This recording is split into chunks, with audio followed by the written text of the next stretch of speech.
Garland in the corner. He's got it. Feed stands. Pow with the running in. Mitchell shakes up to the basket and thunders it home. Oh! Mobley throws it down. And Allen blocked the shot at the rim. Welcome to Chase Down Podcast, part of the Cavs media family. I'm your host, Justin Rowan. The Chase Down is presented by Fubo, the official streaming partner of the Cavs. Watch over 350 channels of live sports and TV, including FanDuel Sports Network without cable. There's no cost and no commitment. Try for free at FuboTV.com/Cavs. I'm fumbling over my words because the Cavs have their first winning streak of the season. That is something to get excited about after getting wins over the Milwaukee Bucks and a blowout win over the Detroit Pistons. Joining me today is my co-host, Carter Rodriguez. Carter, how you doing, buddy? I'm doing good. That was it was a great effort from this Cavs team. These last two games, gave it up a little bit at the end against the Bucks, had to really earn it. But endured a Giannis masterclass, and still came out all the better. And then you go up against a Pistons team that has a lot of big dreams. I don't really love this Pistons team, and I talked about that in the summer, and I felt like it was a perfect get-right game for the Cavaliers defense. Where I've honestly been a little more troubled when things haven't been going well by the defense than the offense, because I think the offense is a little more explainable to go cold for stretches with the personnel that's missing, but the defense was great, and our boy Donovan Mitchell put a whooping on these Detroit Pistons. It was borderline mean-spirited. I would call the Milwaukee Bucks win a good win for where the Cavs are currently at in terms of, everything that they're working through. They managed to get a big lead. They blew it, but one tight got it done. This was just a feel great win, right? And both of these teams, regardless of how high you are on them or not, they're both kind of projected to be outside the play-in, right? Like top 6 teams in the Eastern Conference. So these are quality wins to get, and you're right. It starts with Donovan Mitchell, who was ridiculously fun in this game. Like he was getting to where he wanted to go with ease. The amount of left-handed finishes he had were just out of this world. Full speed left-handed finishes, high off glass left-handed finishes. The back-to-back sham gods were just like out of this world good. Like he was really putting on a show, and I think it's significant because he's putting on a show against a team that has a lot of very good defenders, right? Like Cade Cunningham, really good defender. Thompson's a really great defender. Holland's shown, some stuff on that end, right? Like this is a team that really hangs its hat on the defensive end and does so in a very physical way, right? And we have seen the struggles at times for Donovan in matchups against those super physical defenders where he's not able to, kind of use his physicality to bully those types of guys, right? You think back to some of those matchups against OG Anunoby, Lou Dort, even Andrew Nembhard, even though he's not the bulkiest of guys. Donovan was just so evasive in this one that they couldn't even, initiate the contact. And I just thought it was such an impressive performance from him, and just kind of the presence of mind to recognize, hey, we gave up a lead against the Bucks, and I'm going to go for their throats in the third quarter here. Yeah, he was phenomenal. And when I was watching, I don't know if you felt this way at all, but like sometimes I feel like we spend a lot of time talking about like when a shooter is feeling it, or like, or as a scorer. I just felt like Donnie felt good in his body in this game. Like he was light and explosive. Like sometimes you see, especially as these guys get older, you kind of have to see them, rev the engine up and get into each gear as they attack. It was like just 0 to 60, easy. He was like an electric car out there, Justin. and even more encouraging when you consider, okay, this is the first time that they've had a back-to-back this season. It's their first 3 and 4 nights. You fly from New York to Cleveland to Detroit, and no, those aren't the longest flights in the world, but it just means you're not going home and resting right after, right? So I think it made it understandable that both teams had a little bit of tired legs in terms of the outside shooting, but I thought the Cavs didn't play like they had tired legs overall. I thought they really played with a purpose. Donovan obviously setting the tone in that regard. But I really felt like they were putting an emphasis on this game. They wanted to make a statement. They wanted to continue the success that they were starting to build with the wins over the Nets and the Bucks. And I'm really, really, really pleased with this outcome. Yeah, I mean, I just to kind of put a bow on the Donovan thing, I just thought I thought he really did kind of just decide that it was going to be like, Detroit kind of made I wouldn't even call it a fake run. They got it to like 22, I think, at one point in the third. And it was like starting to, you had the little. That is still a funny line, though. I know. Got it to 22. I know, but like, Cavs nearly blew a 25-point lead to Brooklyn. Came very, very close. So like Detroit had finally found their legs. Holland and Reed. B-Ball Paul is a Hall of Famer if he just plays 82 against the Cavs. I'll tell you what. He and Chris Boucher. I know. But yeah, so like I just feel like I really liked the decisiveness and kind of ease of putting the game away. Like it just felt really good. Like sometimes when that happens, you kind of feel a player again wear the weight of it. It was just like, I'm just gonna go score 3 or 4 buckets in a row, and we'll call this one done. And representative the numbers as well. 35 points on 18 shots, 13 of 18 from the field. Just like a pure bucket getter night. You don't need dimes when you go 13 of 18 from the field. Yeah, and I thought the scoring in the third quarter, he had one of those runs against the Knicks, but didn't really feel like he was getting to where he wanted in the same way, right? Like he was hitting some shots from the outside. It wasn't this full kind of mastery that we saw against the Pistons here, where none of it felt forced, right? Like it didn't feel like, okay, Donovan is kind of doing some heat checks here, kind of feeling out what the defense is giving him. There were still other possessions where other guys kept it going. And then it was just any time that he felt like he had an advantage, I'm getting clean by my guy, and whoever the help defender is going to be guessing and second guessing where I'm going to go with this basketball, because I can, kind of do the Dwayne Wade football carry over top of you. I can hit you with the sham god. I can finish with the left hand. I can finish high off the glass. Like there were a lot of good defenders and a lot of physical defenders on the floor, and just none of them had any chance at slowing them down. And, we were talking before the podcast, and you're right that sometimes I think we don't celebrate enough when Donovan has games like this, because it's so regular. Sometimes we don't even get it before the ad break in the pod. Yeah, it's like, oh, by the way, Donnie scored like 38 on on like 24 shots. Like, nope. Okay, moving on. And I think sometimes it's because I don't our friends at the Greatest of All Talk podcast just call it generic praise. Like sometimes I'm like, yeah, he was really good. I don't know what else to say, but like I felt like he was so outrageous, that even the broadcast team was loving it. Which, by the way, nice debut outing for Austin Rivers and Robbie Hummel. I thought they did a nice job. I want to get to that in a second, because the only other time that I can remember us doing this with the player was when we would talk about LeBron, right? Where it's just, it's kind of old hat that we expect him to put up those numbers. But LeBron, can I real quick, I do want to mention this. LeBron is such a weirdo that there's always something to talk about. It's like, that's true. Like the way he got his 37-7 was so variable. Yeah. In terms of how engaged he was, Yeah, you're right. It was a lot of fun. I did really enjoy the broadcast on Peacock. There was a few kind of growing pains for Austin Rivers. Like I love when he was asking the question at halftime, and then when forgot to give him the mic. Forgot to give him the mic. He held that thing like a running back to lean in to get the answer, not realizing that the broadcast. I'll tell you what, that audio operator rode those faders, and I could hear Johnny Bryan just fine. So shouts to that guy.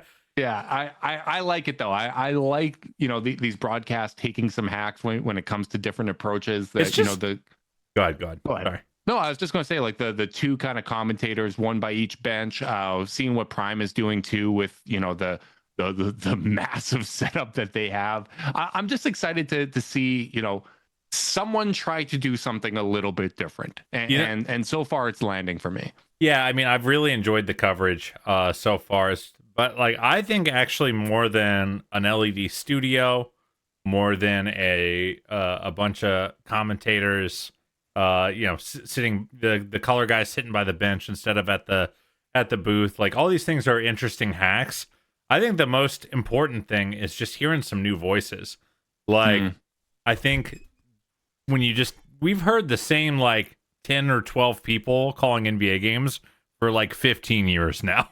Sure. And like all of a sudden hearing like, oh, I don't know what Robbie Hummel has to say, but like, oh, he's really interested in the way Sam Merrill screens. Like that was cool. That was cool to hear. And like, when you have these different, you kind of forget that there's other ways to call NBA games. And I generally find the play-by-play and color commentary of games fine. Like I'm not someone who is a big Jeff Van Gundy hater or anything like that, but like it's just nice hearing new voices because it's just different perspectives that teach you the game. Like you can kind of love the game in new ways. Yeah, and also just a new perspective of having those guys set up at the free throw line. I think they get a different vantage point of what the action is. They kind of have a better feel for the physicality than compared to sitting at center court. But you're right? Like you don't have to reinvent the wheel, but sometimes fresh voices or guys kind of tweak or companies tweaking their approach and making small changes to the way that they do things can make a big difference. And you talked about a guy that's done that for the Cavs so far in Sam Merrill, who I think has enhanced a lot of his strengths. And obviously we were kind of waiting on the status of him, who he left the game with a hip contusion. Hopefully not too serious. Obviously contusion is better than like a pulled hamstring or something along those lines that can really, really linger. But Sam has been out of his mind good so far for the Cavs. I'm encouraged not only with obviously the outside shooting, which has been terrific. And I think last season it was kind of easy to overlook and maybe even slip past my radar when it came to him playing with a wrist soreness, sprain, whatever you want to call it, for the majority of the year. But he's shooting the hell out of the basketball. But it's all the little things that are really impressing me. I thought he had a really good game defensively, both against the Bucks as well as in this game. Made some plays that really stood out to me. Some of the playmaking, and then as the broadcast pointed out, the screen setting has been as good as ever. Yeah, I've really, really enjoyed the Sam experience so far, and I actually don't want to look past the shooting, which has been freaking phenomenal. He's hit 18 threes in 4 games. Yeah. And that is really important, especially for this iteration of this Cavs offense, who are in need of that kind of skill set with no Max, with no Darius, to help loosen things up. And last year, his kind of big breakout year in Cleveland, he shoots 40% from 3 on 12 3-point attempts per 36. Yeah. Last year, he goes down to 37% on 9.5 3-point attempts per 36. And that's not nothing, brother. Like that, like really matters when you're a guy like that, because the way, like I think he's always going to get guarded roughly the same way, but like the pure panic that you inspire when you're hot and consistently cooking teams as opposed to being a constant threat, there is a huge difference. And like, a big part of what made Kyle Korver such a devastating player for so long in his career was that he kind of was always around that 40% mark. Right. And like if Sam was a very good 3-point shooter on volume last year, but was not one of the best 3-point shooters in the league by performance. No. It really, really matters if he becomes again one of the best 3-point shooters in the league. By performance and by reputation. Yeah, absolutely. Right. Like shooting, I guess last year was functionally league average, in terms of 3-point percentage at a good volume for the and minutes high degree of difficulty. So it's not like a bad year, but right. So, those kinds of movement shots, like there's a value to that, but you're right. When you do that at 40%. When you kind of bump up that 3%, it does change the math, right? And when we talk about recreating Ty Jerome in the aggregate, having someone that's shooting above 40% from three, in addition to Donovan and Darius. Not that Donovan shot above 40% last year, but you know what I mean in terms of the attention that they have. I think there's a real value to it. And then you add in DeAndre Hunter, who is now apparently showing the playmaking that we were missing from Ty Jerome with 6 assists tonight. I couldn't believe that. Yeah, I thought he made a couple really nice passes today. Zipped one to the corner. That was really, really nice. Overall, thought he had a very nice game as well, even if the scoring wasn't crazy efficient. The playmaking, had a couple tough contested rebounds as well. And I don't think it's a surprise that, he only played 24 minutes in this one, so it wasn't like a crazy high minutes night. But I feel like it's no surprise that the defense is starting to look a little bit better when you add him back in. You look at the starting lineup of Donovan, Sam, DeAndre, Jarrett, and Evan, like, you go, all right, that's like pretty well equipped to make minutes hard for the Pistons. And that certainly was the case across the board. Again, I think the Pistons are a very good test case for because they can't shoot. They just don't have enough players who can reliably shoot. I mean, they're playing Javonte Green at the 3 with Beef Stew and Paul Reed at one point in the third quarter of this game. So it does simplify things in fairness, but I thought they did a nice job on Duncan Robinson. Just felt like they were a lot more disciplined on that end of the floor than they have been at any point this season.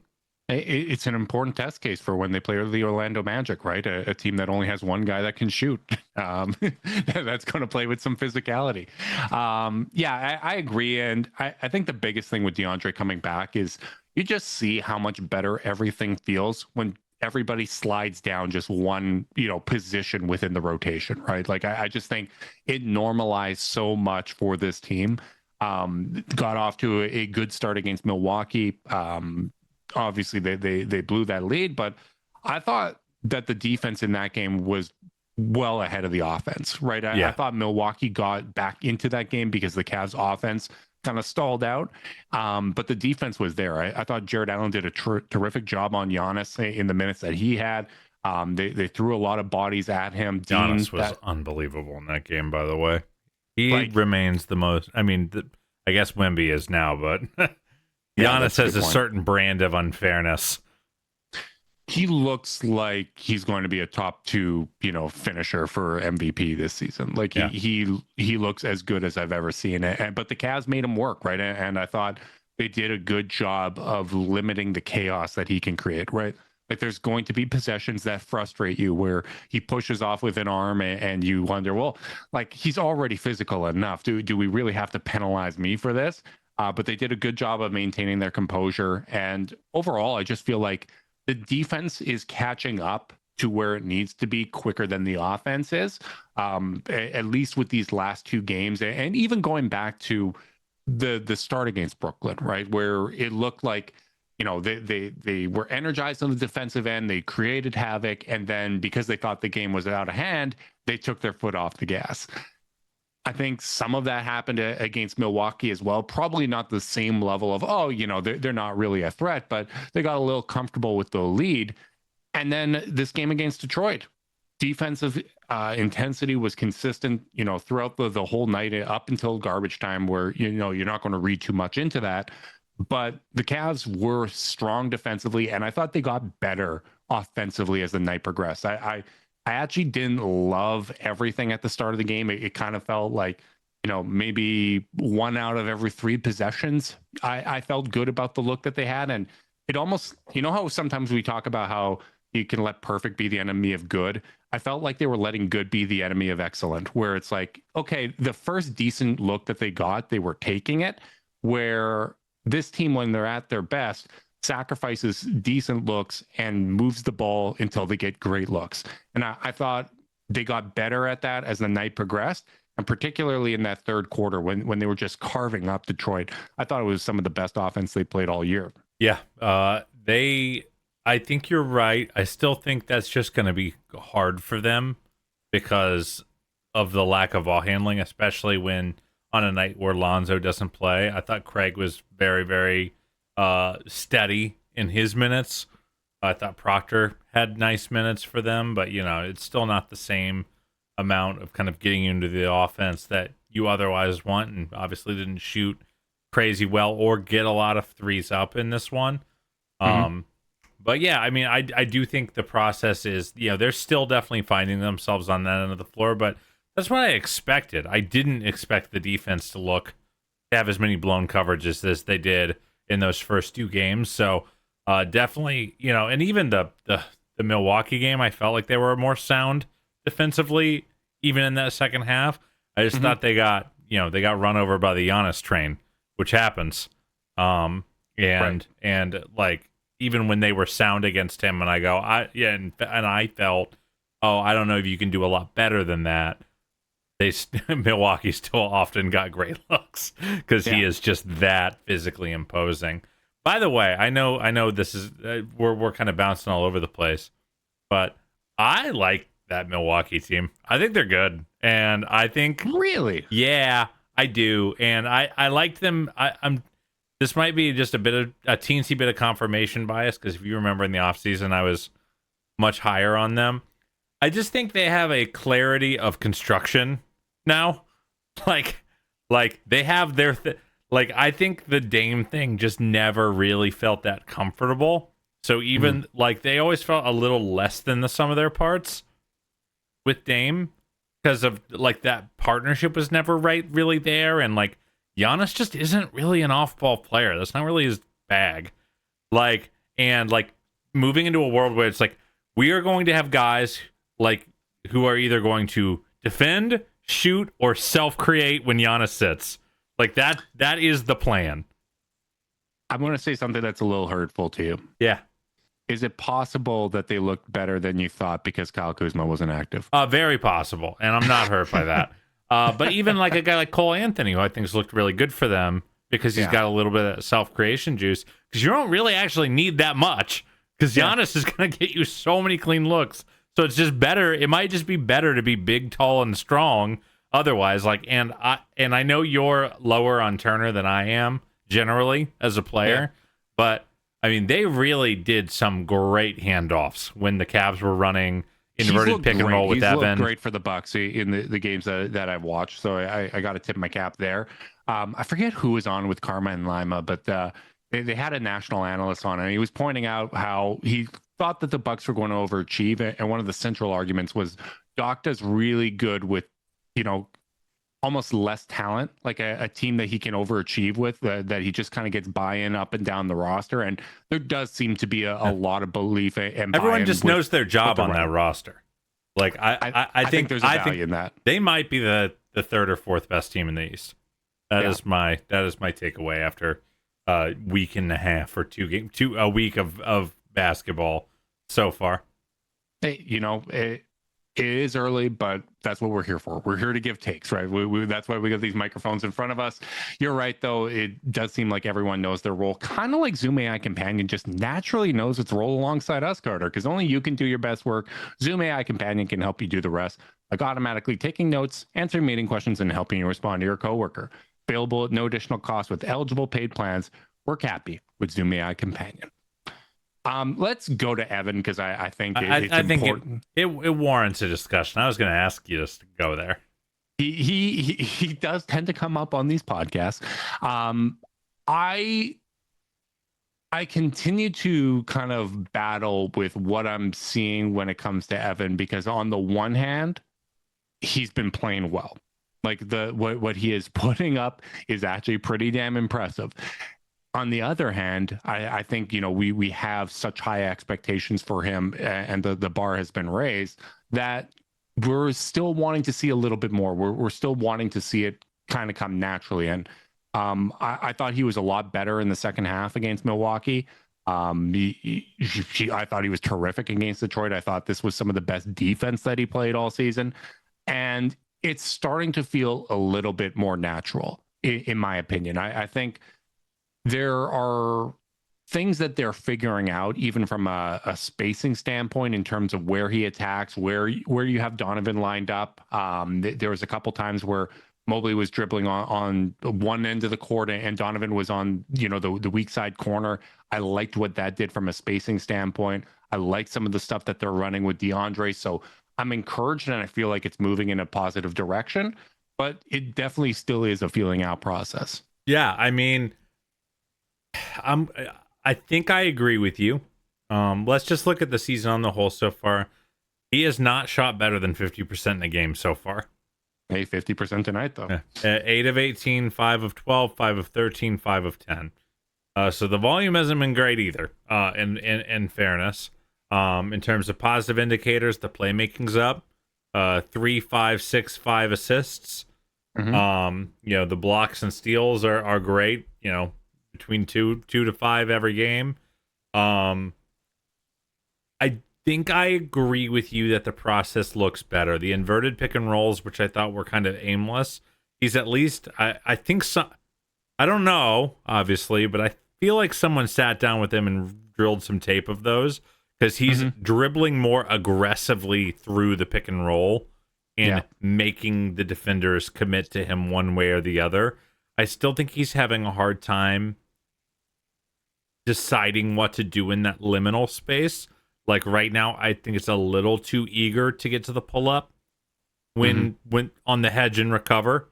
If he I think, dribbling into a floater or or even, just getting right into the small's chest so he can do a post and then a quick dump off. Like he had one where he fed Jarrett on a short roll and Jarrett just kind of shorted the push shot. But I feel like he is figuring out his way through these reads as a ball handler in the pick and roll, because really he doesn't have that many reps doing it. Yeah. But I still think mixed results, I don't know. I just feel like I'm not blown away. He's having a hard time with command of the ball right now. A lot of dribbles off it, a lot of losing the ball, frankly.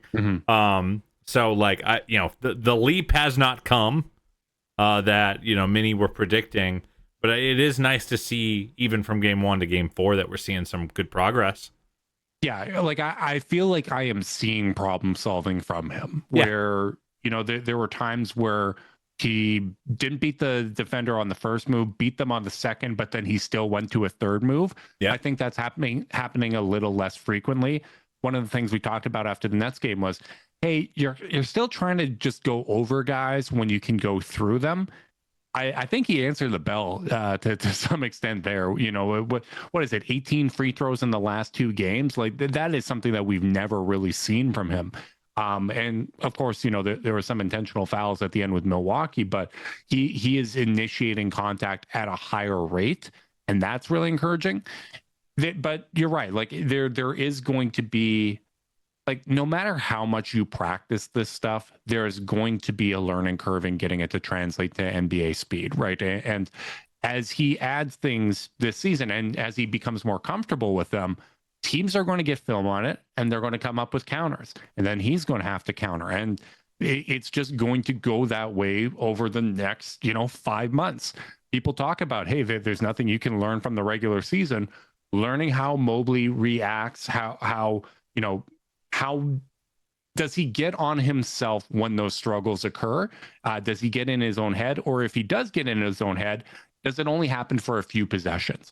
Does he right the ship kind of within the game? And I thought Milwaukee was actually a great example of him righting the ship within the game. I thought the second half was a whole lot better from him.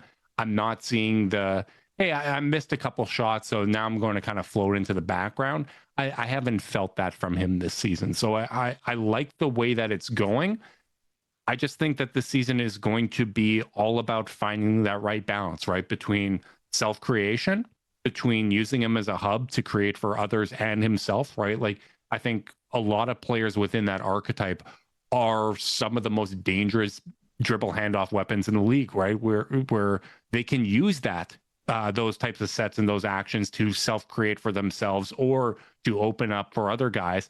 And then there's probably going to be a healthy dose of, easy buckets for him off ball, right? Where other guys are creating for him. And I think obviously Darius comes to the top of mind when it comes to that. But I think finding the balance between those three and finding the best ways to position that is going to be a feeling out process, and one that you couldn't really figure out in training camp. No, I think that's fair. You mentioned getting him more easy looks, and how that's going to come. Do you think they need to work a little harder to do that? Like, because I think there is a degree to which there are possessions where they say, "Hey, Evan, we want you to be the star of this play," and like, someone in our Discord, I forget who, sorry, like had noted that going into I think tonight that he had only had like one dunk so far in the year, and like I do think that's like, I don't think that's representative of like Evan not playing well. I think it's representative of he's just not getting a lot of easy flushes, and like part of me wonders if they need to be thinking a little bit more about how to find him the ball with advantage, the same way we asked them to do that with Donovan or Darius. Of like, hey, like, what are we doing to get him the ball, on the move with a defense that's a little panicky, or already in rotation? Because I don't really think he's had a lot of opportunities to do that, and like, it just feels like of his, he's got 23 made field goals on the season. Feels like 21 of them were hard. Yeah, you're right, and it's almost like I'm sure it's not this simplistic, but it's almost like, hey, we know that he can finish in those situations, so we're not going to drop those sets for him, right? Where it feels like when it comes to kind of those roll man buckets, they're trying to prioritize Allen in those spots, right? But after what happened in the Knicks game, there definitely seems to be a point of emphasis to find Jared Allen. He's been absolutely terrific. That sky high field goal percentage. Also, shout out to Jared Allen, who is now 10th all-time on the Cavs list, passing LeBron James for offensive rebounds. So that's pretty cool. Crazy, by the way. But it feels like those possessions are being drawn up for Jared. Like I loved that opening set of the game where Jared first set the screen for Donovan, set a screen for DeAndre off ball, and then it kind of went into that Hunter pick and roll where Hunter just made the perfect little bounce past it to Jared. Like I love that kind of action, and it excites me because that's the kind of thing that I think that they can run for both bigs, right? Yeah. If Hunter can make those solid reads, don't expect him to do anything spectacular, but hey, like you're going to be getting the ball coming off a screen from a good screen setter.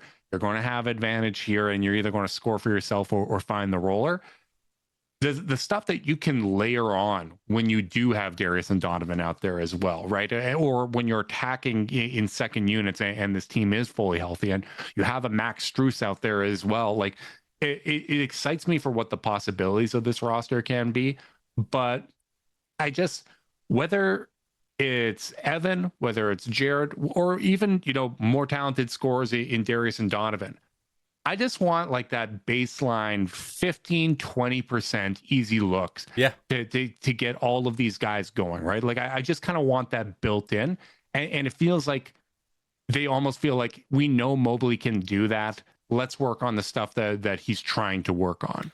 Yeah, and there's just no way to know. Like, this is where I really wish we were in market, because I would really love to ask, like, hey, like, lot of starting from scratch, is that because the offense is still finding itself, or is it because you're actively trying to learn something? And like, we're just not gonna really get to know. And I'm not Kenny's pretty darn transparent, but maybe he wouldn't tell us that even if we asked him. But I think the Evan thing is at the very least interesting right now. It was nice to see a dominant defensive performance from him. I'm not sure he'd had one yet this year. Where he felt really unfair on that end of the floor for the entirety of the duration of his time on the floor. So overall, progress is being made. But first double of the year for us. Yeah, there we go. And I am liking the passing. That has been nice. Anyone else you want to talk about? There's a couple. I do want to talk about Craig because I think after that first shift against the Knicks, he's largely been really, really good for us. I've just been impressed with kind of the way that he's been attacking the basket. He had a couple bad plays against the Pistons, but overall, I've just been really, really pleased with what he's brought to the table. I just think that the composure is a little bit better than it's been in the past. Like it feels like he's starting to settle into kind of, being a rotation player or someone that you can call on, when it's necessary. Yeah, I thought he gave good minutes tonight. Got 6 steals in his last 2 games as well, which is nice. That's awesome. Just to kind of get a little bit more of the chaos. And he kind of has to be a chaos player on defense because of his size. Like, he's just never going to be like a stopper. So you got to be a guy who goes in, grabs contested rebounds, which he did. He had 7 today. He's got to poke steals. He's got to get to the free throw line. And I thought, you look at a 4-7 3-and-3 line and you go, oh, it wasn't that great. But I thought he did a nice job of kind of keeping the unit going when in a game where Lonzo's sitting because it's a back-to-back. Yeah, totally agree. And, you mentioned Lonzo Ball. I do think we have to bring him up because that was a hell of a game for him against the Bucks. I thought that is in big neon lights, proof of concept. That's exactly what you want to see from Lonzo Ball type of game. I was really, really happy with him. Honestly, both Lonzo and Larry, right? Like, it's very clear that the team's being very conservative with their minutes for Larry, but he looks awesome out there. I'm just so happy to have him on the team. Even when he doesn't get the offensive rebound, just the way that he tips at the ball, tries to make things happen, creates chaos. It just feels like whether it be Craig, Larry, or Lonzo, all 3 of those guys are really kind of thriving in that chaos creation type role, right? Like, I think with the team trying to find that balance defensively between being more aggressive and making teams uncomfortable compared to what they did last season, some guys are going to thrive in that, and other guys are going to be overmatched, being asked to do a little bit too much outside the shell. And I think Craig is enjoying the assignment and thriving in it. Then I look at someone like Jalen Tyson, who I think is really, really struggling on the defensive end. Like, the offense, I think he's a little bit in his head, right? Like, he's slowed up on a couple of those finishes around the rim. There just doesn't seem to be the confidence. I think he can figure that stuff out because we saw him do it last year. The defensive end is definitely concerning right now. Yeah, I think even I had to. I think I have to think a little bit about, hey, it's only 4 games. It's a different role, a different environment, and he's probably feeling a lot of pressure to show stuff. And and I almost have to kind of remind myself, like, oh no, he showed us a lot last year that looked really, really good. He was the lead. He was kind of the leading player on our platoon nights where guys were resting, and was a guy who scored 20 points in a game multiple times. And even on the defensive end, I think looked better than he's looked so far. So I think this is a guy who I think I need to give him a little grace and say, hey, let's let him find his way. The Cavs are winning right now through his minutes, even though they're not very good, to be frank. Like, he's not 0 of 5 from the field and 0 of 2 from 3 and only 1 assist, and then 5 personal fouls and one of the worst help defensive plays you'll see. That's tough. When he goes to help Jared Allen on a beef stew ISO to give up a baseline layup that, for functionally no reason. I think Austin Rivers said or I forget, whoever's on the Cavs side of the bench was like, they're talking to him about it. He's putting his hand up. So, it just hasn't been great. I think we were wondering if he was going to challenge for either the 9th or the 10th spot in the rotation, right, with Dean and Larry. It's a long season, but right now I'm just not expecting this guy to be in a healthy rotation for the team right this second. Yeah, and luckily there isn't going to be that for a while because Max is not coming back in the next 2 weeks or something. Right, and Sam might potentially miss some time, which is going to open up opportunities for Craig Porter Jr., for Jalen Tyson, and probably Tyrese Proctor as well, who I thought Tyrese looked pretty solid again against Detroit. The thing with Tyson too, and I think you're right that it is important to be patient with this kind of stuff. We've seen it before where guys don't start off the season well when they've tried to add stuff to their game and they're trying to settle into that balance. But we also just see kind of these sophomore slumps sometimes from role players, right? Where they come in, they know what their identity is, they know what they're supposed to be doing. Then they go into the offseason, they try to add some new stuff, and then it's a feeling out process. Like I think about, one of the guys that I compared him to coming out of college in Jaime Jaquez, given their similar profiles. He's been great for Miami so far this year, and he was awful last year. Exactly, right? So I think patience is key when it comes to this, but it's, as I said, I think the offense is going to come around. The defensive end is where I have questions and concerns. But even within this game, like there were possessions where he was guarding Tobias Harris that I thought looked really, really good, right? Like that's the type of defensive assignment that I feel comfortable with him in. And then there's other ones where I think the most important thing is cleaning up the off-ball stuff, right? Yeah. Like, if you're going to lose a little bit of contain on the perimeter, the Cavs have had guys that have done that and they've recovered really well for it. It's the breakdowns like that play that you mentioned that you just can't have. George Niang was on this defense, and this defense was very good. A guy with way more limited mobility than Jalen Tyson, frankly, and less vertical pop than Jalen Tyson.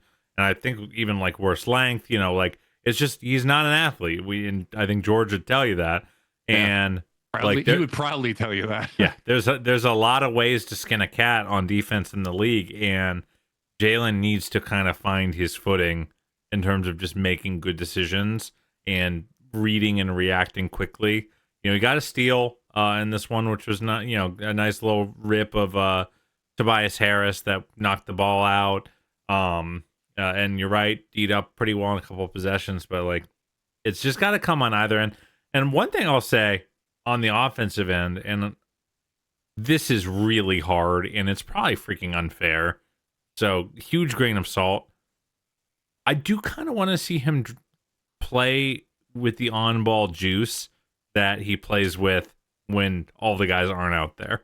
Like, this is a guy who kind of, if you're going to be a jack of all trades kind of player, be able to run a little secondary pick and roll and like actually attacking it to get into the teeth of the defense, not just to say you ran the set, is important. And like, I do think sometimes with role players, it can get in your head of like, I'm a role player. I've been practicing to be a role player because this is a championship contender and they're not going to want me running 30 pick and rolls a game. But like part of the reason we were interested in Jalen going into this year is like, hey, he's shown that he can do that in a way that a guy like Isaac Okoro maybe never really did. And I think purely excising that from his game might be affecting his rhythm on offense a little bit. Yeah, no, I think that's a good point. My goal is a little more modest. I would like to see him learn how to set screens. Because the screen setting's been really poor when he's done it, and with his frame, and he's got the right body for it. You're great minds. Like that is one of those small areas that I'd like to see him improve. But before we get out of here, I do want to give a shout out, and maybe this late in the podcast, it's going to fall into that generic praise category. But I think Jared Allen deserves a lot of credit. Like, he has now responded with 3 consecutive very strong games. I thought he was great defensively against Milwaukee. 20 and 7 tonight in just 25 minutes. I thought he was terrific. Another matchup against very physical guys in Duran and Beef Stew out there.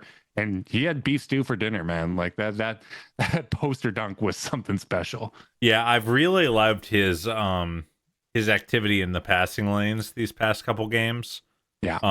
And when he catches the ball with a little runway in transition, it's a powerful thing, because he can just out leap and out length a lot of these guys on some of these finishes. So the pick sixes have been a nice little addition to the Jarrett game. And generally, I actually love to see him get up 12 shots, even if he only made 7 of them. It's a weird one where it's like, catch the ball in the pocket and get it up, Jarrett, because more often than not, that's going to be a 9 out of 12 game or a 10 out of 12 game. Yeah. So don't limit yourself artificially ever, you know, especially with where this roster is and where right the second, where there's not a lot of usage eaters to go around. So like if you catch the ball, if you get a catch and a touch near the hoop, just get it up there, man. Like you're really, really good. And a lot of these are going to go in. Yeah. Yeah. I think he has been a real steadying force over this winning streak. He has been a major contributor to it. So really nice to see. You know, that's one of the things with Jared is he does bounce back, right? Like when he has those one-off games that are very loud in one direction, he's capable of making an impact the other direction. And these are physical teams, right? Like Giannis and Miles Turner, what Detroit has in the front court. Nick Claxton, who is looking to make an example physically against him, as you pointed out on the last podcast. Just bewildered. All of those guys are you know, attempted to test him, and I thought he stood up really well. So big thanks to everyone that tuned in live. We will be podcasting Wednesday. No Carter, so we won't be going live, but we will have a podcast in your feeds on Thursday morning. But thanks to everyone that tuned in live. Make sure you like and subscribe. Click that notification bell so you know when we're going live. If you're listening via podcast and you want to support us, leave us a rating, leave a review, subscribe, unsubscribe, resubscribe, and help cook those books. If you want to be part of Chase Down's exclusive Discord chat, send a screenshot of the review to chasedownpod@gmail.com. However you choose to support us, we really do appreciate it. Make sure you guys are staying safe out there. Until next time, go Cavs.